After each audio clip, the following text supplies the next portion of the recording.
पुण्यामध्ये ड्रग्ससह गावठी पिस्तूल पोलिसांनी जप्त केला. अंमली पदार्थ विरोधी पथकाने ही कारवाई केली असून या प्रकरणी एकाला ताब्यात घेण्यात आलाय. समीर शरीफ शेख असं या आरोपीचं नाव आहे. पैठणचं जायकवाडी धरण 95.49% भरलंय. जायकवाडीच्या पाणलोट क्षेत्रातील नाशिक भागात झालेल्या जोरदार पावसामुळे धरणाची पाणी पातळी वाढली आहे. त्यामुळे 18,000 क्युसेक्स या वेगानं पाण्याचा विसर्ग सुरू करण्यात आला आहे.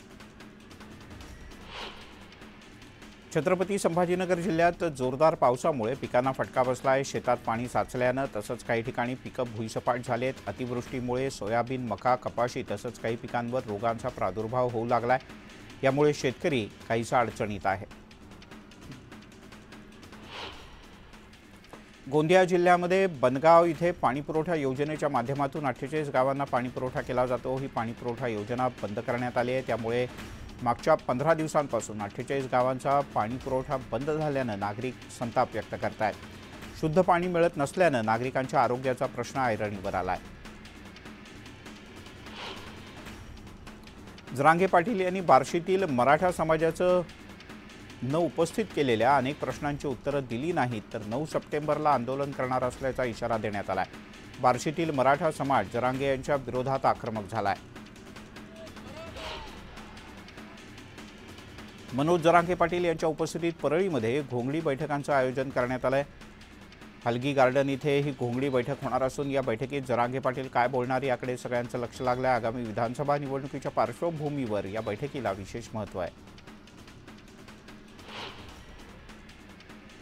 सोलापुरात गणरायाची मूर्ती घेऊन निघालेला टेम्पो आणि एका दुचाकीला ट्रकनं जोरदार धडक दिली. या अपघातात 10 ते 12 जण जखमी झाल्याची माहिती आहे. सर्व जखमींना सोलापूरच्या शासकीय रुग्णालयात दाखल करण्यात आलंय.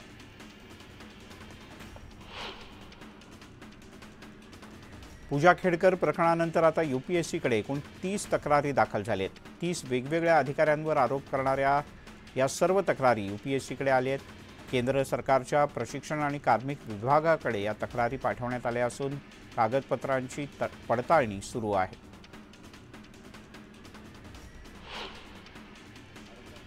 गुलाबराव पाटील यांना कदाचित अर्थ खात्याचा वाईट अनुभव आला असेल असं वक्तव्य एकनाथ खडसे यांनी केलं आहे. गुलाबराव पाटील यांनी केलेल्या वक्तव्यानंतर खडसे यांनी याबद्दल भाष्य केलं.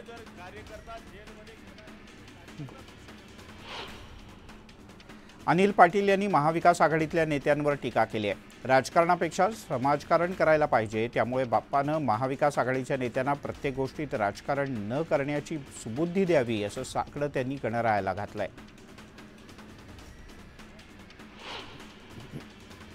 अवकाळी पाऊस आणि गारपिटीसह नैसर्गिक आपत्तीत बाधित झालेल्या शेतकऱ्यांसाठी राज्य सरकारकडून भरपाईची 404 कोटी रुपयांची रक्कम प्राप्त झाली.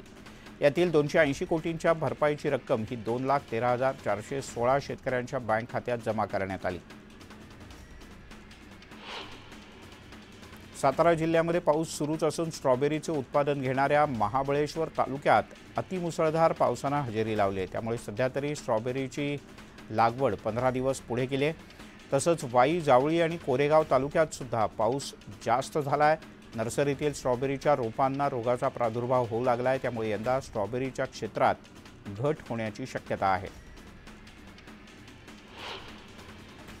खूप दिवसांपासून रखडलेले ठिबक सिंचनाचं अनुदान शेतकऱ्यांना मिळणार आहे. कृषी विभागानं वारंवार केलेल्या पाठपुराव्यामुळे राज्य सरकारनं या अनुदानासाठी 123 कोटी रुपयांचा निधी मंजूर केला आहे.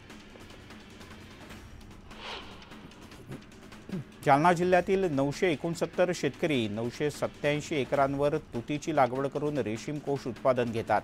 जिल्ह्यात आंतरराष्ट्रीय दर्जाच्या ऑटोमॅटिक रीलिंग मशीनची उभारणी केल्यामुळे रेशीम धागा निर्मिती होते. त्यामुळे आता रेशीम अंडीपुंज कोष उत्पादन ते रेशीम धागा निर्मिती करणारा जालना जिल्हा राज्यात क्रमांक 1चा ठरला आहे.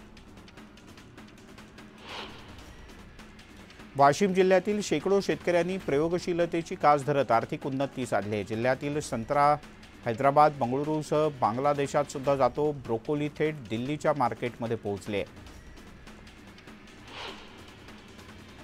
जालना जिल्ह्यातील मोसंबीला GI नामांकन मिळालं आहे. मागच्या काही वर्षात मोसंबी ही देशाच्या बाहेर विशेषतः बांगलादेशमध्ये निर्यात केली जाते. सद्यस्थितीमध्ये निर्यातीला अनुकूल असं वातावरण नसल्यानं ही निर्यात काही महिन्यांपासून बंद झाली.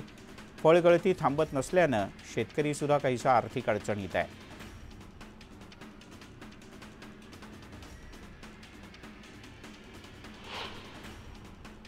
या बुलेटिनमध्ये इथेच थांबूया. ताज्या बातम्यांचा ओघ न्यूज 18 लोकमतवर सुरूच राहील.